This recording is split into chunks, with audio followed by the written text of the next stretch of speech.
आज हम एलसीएम तथा एचसीएफ ज्ञात करना सीखेंगे। एचसीएफ यानी कि महत्तम समापवर्तक, हाईएस्ट कॉमन फैक्टर, तथा एलसीएम हो जाएगा लेस लघुत्तम समापवर्त्य, लोवेस्ट कॉमन मल्टीपल आपको यहाँ पर निकालना है। ठीक है, तो ये निकालने के लिए देखिए आपको 24, 36 और 54 तीन संख्या यहाँ पर दी गई है। इन तीनों संख्याओं का हमें एचसीएफ और एलसीएम यहाँ पर ज्ञात करना है। तो उसको निकालने के लिए हम यहाँ पर क्या करेंगे, उन तीनों का अलग अलग अभाज्य गुणनखंड करने वाले हैं। सबसे पहले हम यहाँ पर 24 का अभाज्य गुणनखंड करेंगे।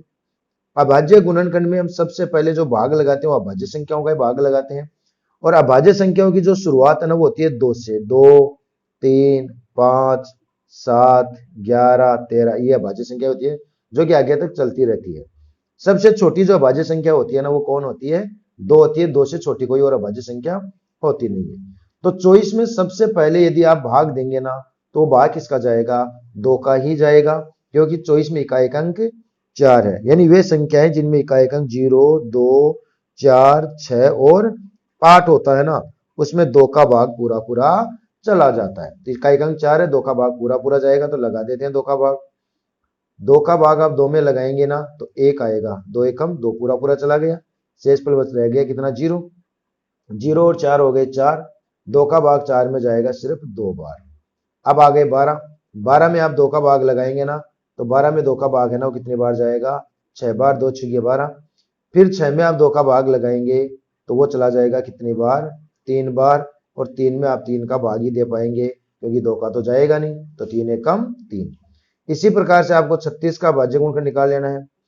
36 में भी इकाई अंक कितना है, 6, तो 2 का भाग चला जाएगा तो हम 2 का भाग लगा देते हैं। 2 का भाग 3 में जाएगा सिर्फ एक बार, 2 एकम 2, और 1 बच गया क्योंकि 2 एकम 2, 2 और 1 3, 1 रह गया वो शेषफल में चला जाएगा। 1 और 6 हो जाएंगे 16, और 16 में 2 का भाग है ना वो कितनी बार जाएगा, यहाँ पर पूरा पूरा 8 बार चला जाएगा।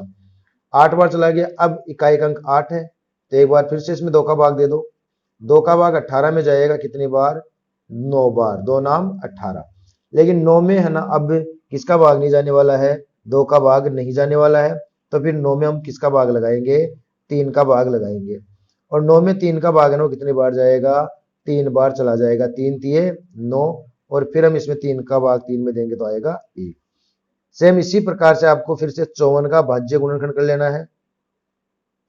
54 में इकाई अंक कितना है, 4, 2 का भाग जाएगा तो लगा दीजिए। 2 का भाग 5 में जाएगा 2 बार, 2 दूने 4, रह कितना गया 1 शेषफल का, उसको आप यहां उतार लेंगे। 1 और 4 कितने हो गए, 14, और 14 में 2 का भाग जाएगा कितनी बार, 7 बार। 27 में आप भाग लगाएंगे किसका, 2 का तो दे नहीं पाएंगे क्योंकि इकाई अंक कितना है, 7। वे संख्या जिनमें इकाई अंक 0, 2, 4, 6, 8, 2 का जाएगा, इसमें इकाई अंक 7 है तो 2 का तो जाएगा नहीं, तो 2 के बाद में किसकी बारी है, 3 की, और 3 के पाड़े में 27 आता है तो इसमें 3 का भाग चला जाएगा। तो 3 का भाग 27 में कितनी बार जाएगा, 9 बार। 9 में फिर से 3 का भाग जाएगा कितनी बार, 3 बार, और 3 में जाएगा 3 का तो आ जाएगा 1। अब हमें इसका एचसीएफ और एलसीएम दोनों निकाल लेंगे। तो एचसीएफ और एलसीएम दोनों देखिए, एचसीएफ और एलसीएम में सबसे पहले काम हमें वो करना है कि जितने भी आपने अभाज्य गुणनखंड किए 2, 3, 4 जितनी भी संख्याओं के, उन सब में जो संख्या समान है यानी जो तीनों के पास कॉमन संख्या है वो एचसीएफ में भी रखनी है और एलसीएम में भी आपको रख लेनी है।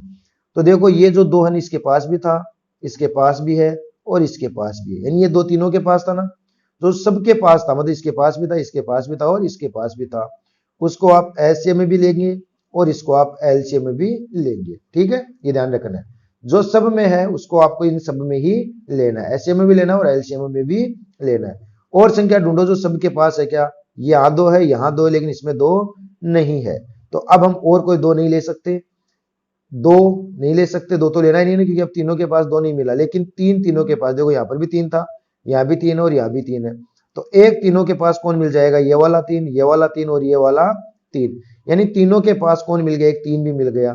तो इसको आपको एचसीएफ में भी लिखना है और एलसीएम में भी लिखना है, गुणा के साथ यानी मल्टीप्लाई का चिन्ह बीच में रख देना। अब और कोई अंक ढूंढिए जो तीनों के पास है, क्या, तो तीनों के पास अब देखो बचे हुए हैं 2 2, 2 3, 3 3, तीनों के पास तो है ही नहीं ना कोई ऐसा अंक जो तीनों के पास हो। अगर हम बात करें 2 की तो 2 यहाँ है, लेकिन इसके पास 2 नहीं बचा। 3 की बात करें 3 इसके पास था, 3 इसके पास था, लेकिन 3 इसके पास नहीं था, तब और कुछ भी नहीं आएगा। तो एलसीएम का काम तो यही कंप्लीट हो गया। एलसीएम में वही अंक आएंगे जो सबके पास होंगे, तो इनको मल्टीप्लाई करके कंप्लीट कर दो, 3 दूनी 6। तो इसका एचसीएफ मैथ है ना वो कितना आ जाएगा, 6 आ जाएगा। लेकिन एलसीएम अभी भी कंप्लीट नहीं हुआ है, एलसीएम में भी और संख्याएं आएगी। तो अभी और कौन सी संख्या आएगी, सबसे पहले 3 का काम खत्म हो गया ना, तो एलसीएम में क्या करना, 2 में भी कोई संख्या मिले, 2 में भी कोई संख्या मिले तो आपको वो भी लेनी है। तो 2 में देखो, इन दोनों में 2 मिला हुआ, यहां पर भी 2 है और यहां पर भी 2 है, तो ये 2 इस एलसीएम में उतर जाएगा, यानी यहां पर 2 है और यहां पर 2 है, 2 के पास है तो ये 2 यहां आ जाएगा। और देखो कोई अंक दोनों के पास है क्या, अब ये 2 अकेला है, इसके पास भी नहीं है, इसके पास भी नहीं, 2 तो नहीं आएगा। लेकिन देखो 3 यहां पर भी है, 3 यहां पर भी, दोनों के पास 3 मिल गया ना, तो ये वाला जो 3 है ये भी किस में आ जाएगा, एलसीएम में आ जाएगा, यानी दोनों के पास मिल गया, वो भी आ जाएगा। अब और भी कोई अंक है जो दोनों के पास है, तो देखो अब दोनों के पास क्या, ये तो कंप्लीट हो गया, इसके पास 3 बचा हुआ है और इसके पास 2 बचा हुआ है, लेकिन सेम तो बचा हुआ नहीं है ना, तो 2 के पास भी नहीं है।